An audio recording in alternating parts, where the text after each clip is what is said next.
দেশের মোট শিল্প প্রতিষ্ঠানের প্রায় ৯০% ক্ষুদ্র ও মাঝারি শিল্প বা এমএসএমই খাতে। উদ্যোক্তা ও কর্মসংস্থান তৈরির প্রধান চালিকা শক্তি হওয়া সত্ত্বেও এই খাতের প্রায় ৬৫% প্রতিষ্ঠানই অনানুষ্ঠানিক কাঠামোর, যার কারণ হিসাবে নিবন্ধন জটিলতা সহ কর কাঠামোকে সামনে এনেছেন উদ্যোক্তারা। আমাদের সামনে এখনো অনেক চ্যালেঞ্জ রয়েছে, যেখানে আগামী দিনের এমএসএমই খাতগুলো প্রচলিত পদ্ধতি দিয়ে বৈশ্বিক প্রতিযোগিতা টিকিয়ে থাকার কঠিন।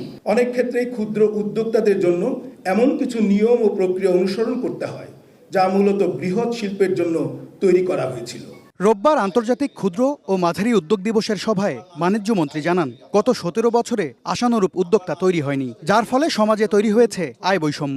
আগামী দিনে আমাদের লক্ষ্য হবে কম জ্বালানি ইন্টেন্সিভ শিল্পের দিকে বেশি বেশি যাওয়া, আর যেগুলি ইতিমধ্যে স্থাপিত মিল ফ্যাক্টরি সেগুলির প্রোডাক্টিভ ক্যাপাসিটি পুরোপুরি ইউটিলাইজ করার জন্য, দ্রুত এই গ্যাস সংকটের সমাধান করার জন্য আমরা আন্তরিকভাবে কাজ করছি।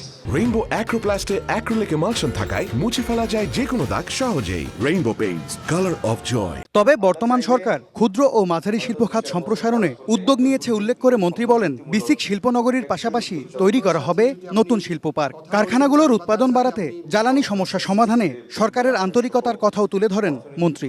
এখানে এই প্লটগুলি সবগুলি কনজিউম, ইট ইমপ্লাইজ যে এখানে আরো নতুন ইন্ডাস্ট্রির অ্যাপিটাইট আছে। তার সবগুলিতেই ফিজিবিলিটি স্টাডির ইতিবাচক রেজাল্ট প্রাপ্তি সাপেক্ষে আমরা নতুন শিল্প পার্ক স্থাপন করি।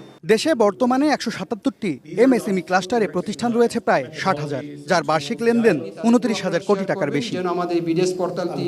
এম এস আরেফিন, সময় সংবাদ, ঢাকা। শিক্ষা